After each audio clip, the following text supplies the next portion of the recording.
pa tudi v vodnikih, pa sem razmišljala, kako zdaj v bistvu začeti. Veljavna Lipica obstala 1580. leta. Takrat so ljudje hodili od Trsta na Dunaj in so se pod Lipico ustavili in gremo nadaljevali svojo pot. Od takrat je preteklo dobrih 440 let in mi smo še vedno tam. V letošnjem letu začenjamo to našo turistično sezono z enim velikim optimizmom po tej pandemiji, ki nas je zadela.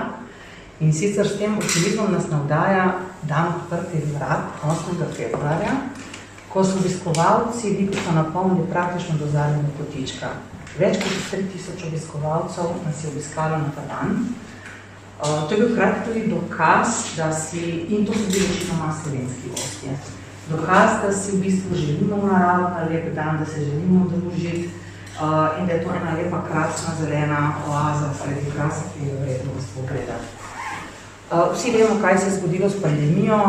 Recimo Lipica je imela leta 2019 113 000 obiskovalcev, leto kasneje samo 19 000, lansko leto 45 000, počasi se številke vzpenjajo, ampak verjetno tistega množičnega turizma ne bo več, oziroma ga si ga mogoče niti ne želimo več v taki obliki. Zakaj? Kot je že direktorica preomenila, seveda tudi mi sodimo v zeleno, butično destinacijo, kjer v bistvu na 300 hektarjih imate veliko priložnosti za neka individualna doživetja.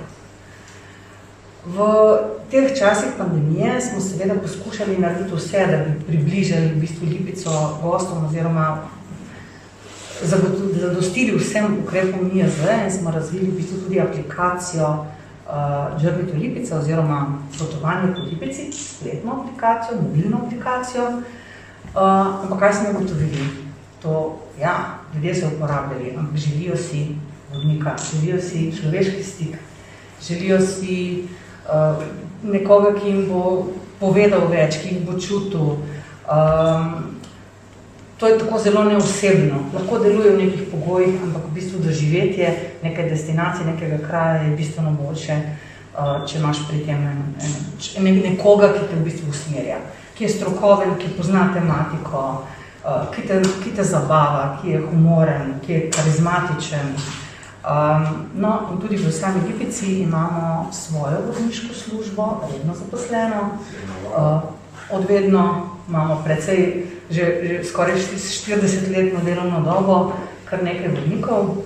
Redno zaposlene imamo 4 vodnike, ki so v bistvu prvi in zadnji stik z Lipico za vsakega obiskovalca. In v vseh vremenskih pogojih njihovo delo gotovo ni lahko.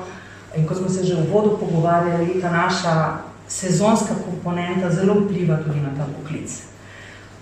Tako da vsako poletje v bistvu dodatno zaposlujemo vodnike, glede na to, da pač pričakujemo večje število gostov, kar računamo, da se bo zgodilo tudi v letošnjem letu. Računamo, da se bojo vrnili tujci iz naših tradicionalnih trgov, iz Avstrije, Italije, Nemčije, zaznavamo tudi že goste iz vzhodne Evrope, še vedno so Slovenci na prvem mestu in jih nikakor ne odrivamo. Azijskih gostov pa verjetno še nekaj časa ne bo med nami. Kar bi želela v bistvu poudariti je, da smo v lanskem letu po 50 letih obnovili hotel Maestoso, ki je zelo unikaten, drznila bi se rekli, v bistvu edini take vrste v Sloveniji, namreč lipiški hlev je prenesen v hotelsko atmosfero in ponuja neko edinstveno doživetje.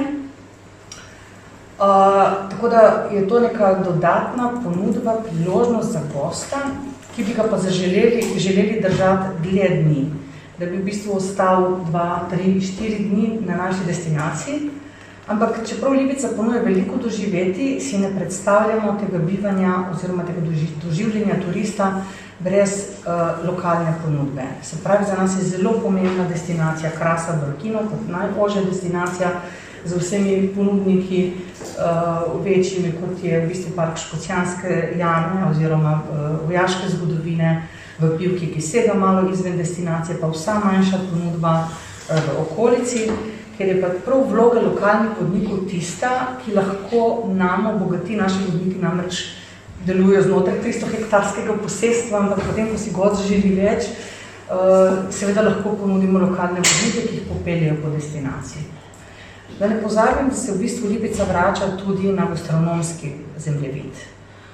Z slovenskim reprezentantom, šefom Furlanom Marinom Furlanom smo v bistvu postavili čisto nek nov standard kulinarike v sami Lipici za restauracijo Gracija, ki žanje v bistvu sami pohvale in je tudi to del neke ponudbe, poleg, bom rekla, že vsem znane oglede lipiške ahalne šole, oglede posestva, delavnice za otroke, stike s konji, ogled naših muzejskih zbirk, galerija Avgusta Černigoja, Lipikuma.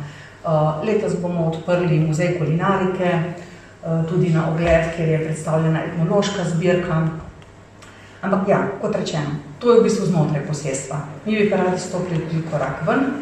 Želeli bi, da se gostje počutijo, da ne grejo samo pol ure na poti iz morja, ampak da se zadržijo tudi kakšen dan, ker smo lahko tudi kolesarska destinacija. Priložnosti je zelo veliko za v bistvu doživljanje same destinacije in povezovanje v bistvu z okoliškimi ponudbami.